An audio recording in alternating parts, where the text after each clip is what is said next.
you're going to say a few words that will take you across a new threshold in life, and things between you are never quite going to be the same. For after today, you will say to the world, "This is my husband, this is my wife." This is John and Riley's love story.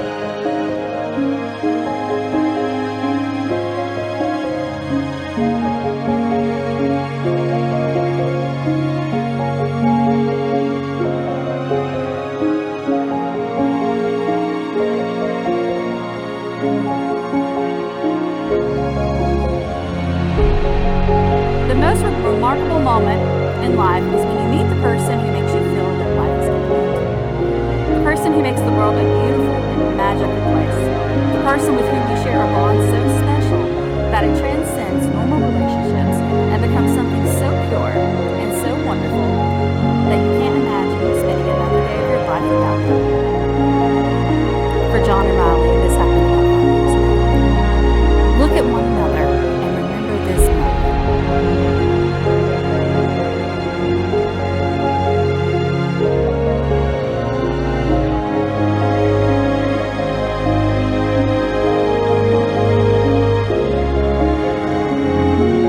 Riley, since you wouldn't let me get up here and link this, I did a lot of research and I made a lot of spreadsheets that are almost as in-depth and detailed as the ones that I make for my fantasy football and baseball drafts in an attempt to make this as perfect as possible. However, nothing I could find truly felt fitting to describe our relationship. So I found a quote from a philosopher that I felt could kick things off. This philosopher was asked what love feels like, and he described love as a beautiful journey. He said, "Love has its ups and downs. Things are never perfect, but through love, you continue to persevere and you move through the imperfections, and through those storms, a beautiful sun emerges. And inevitably another storm comes, but you ride that one out too. Love is a certain determination and persistence to go through the good times and the bad times with that person that you truly love." Now, that philosopher was actually Kobe Bryant. And of course, I had to give him a nod, or this wouldn't truly be coming from me. Now, since the day that I changed your name in my phone from Chase's sister to Megan, I knew that you were a keeper. I've often told myself there's 3 things that I need in a wife. 1, you have to be willing to scratch my back. 2, you have to be able to make me laugh. And 3, you have to love beer. And the last one is an absolute deal breaker. So once you ordered that vanilla porter on our first date and checked the last box, I knew you were the one for me. You are the only person who can put up with me drinking a few too many beers on a few too many occasions. The only person who can put up with me running through the house, screaming like a madman when Aaron Rodgers throws a Hail Mary or Anthony Davis drains a fadeaway 3-pointer at the buzzer. The only person who can put up with me falling asleep on the couch every single night and having to practically fight me to get up, to go to bed. And the only person who could possibly love Chip as much as I do. I promise to love you for however many years I have left, and I promise to try and stick around as long as you're here with me. I promise to always drink beer with you, and plenty of it. I promise to always scratch your feet, even when people think it's weird. I promise to watch all the true crime documentaries that our eyes can take. And I promise one day, when I have no hair left, shut up, Chase, and I can't see or hear, that I will only refer to you as Devil Woman. Riley, I love you. And I promise to never breach this contract, I mean marriage, of course, that we're about to enter into. I can't wait to spend the rest of my life with you. I love you.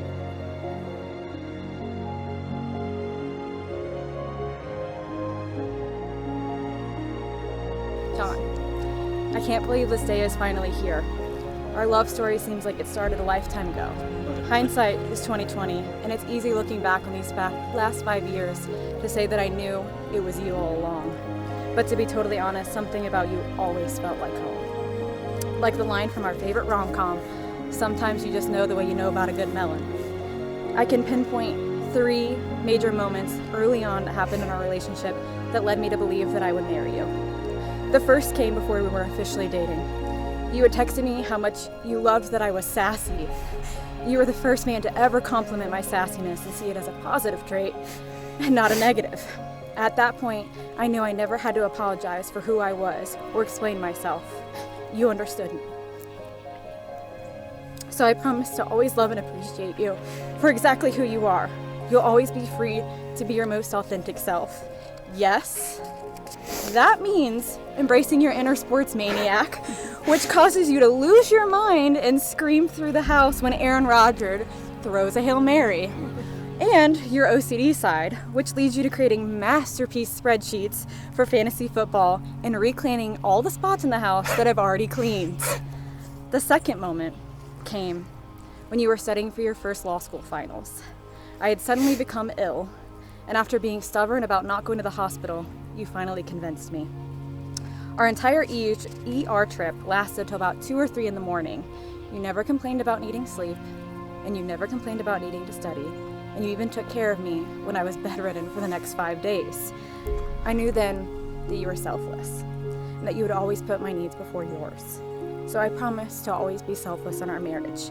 That means something as little as saving you the last coffee brown to taking care of you when we're old.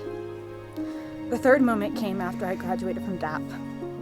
I had been freaking out about not having a real design job. You would listen to me stress and complain about having life not figured out yet. And then you looked at me and you said, "But you have us." That line stuck with me through everything, and it sticks with me the most.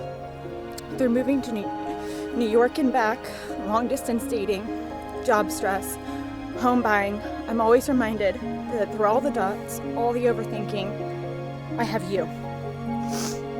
Life is going to throw us curveballs. Heck, look at this year and all the pandemic. But I know that as things change throughout our lifetime, I'll always have you. You're my person and I'm yours. And I love you. And I'm so honored to spend my life with you.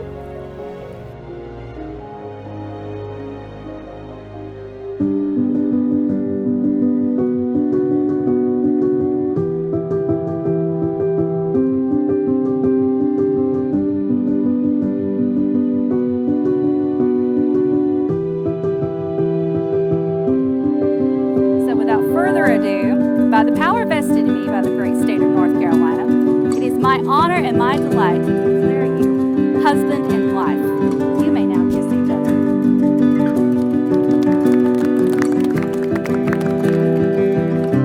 And for the first time, I am pleased to present the newlyweds, Mr. and Mrs. Walker.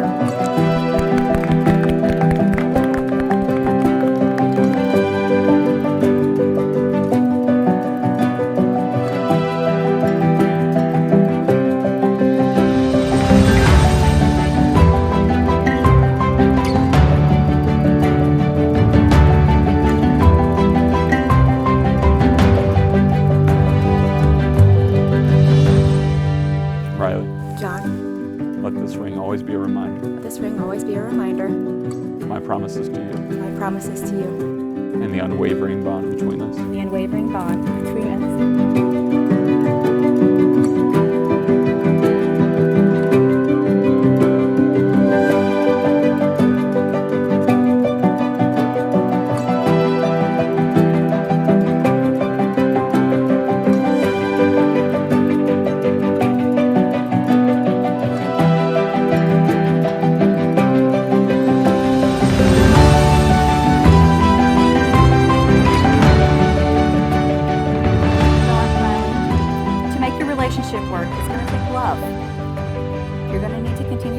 Other and celebrate the small things in life. Take time to show each other that your love and marriage grows stronger over time, and it will. You've already been together 5 years. It's only gotten stronger. It's only getting stronger after this.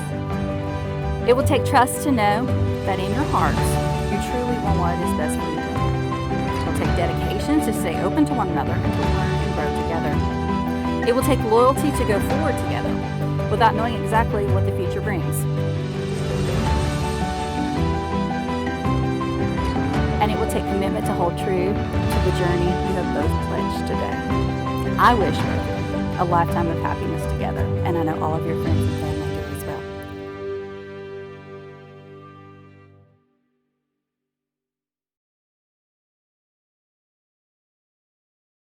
I didn't know I was doing this, so I don't have anything wrote down or anything in mind. I'll just give you a couple pieces of advice.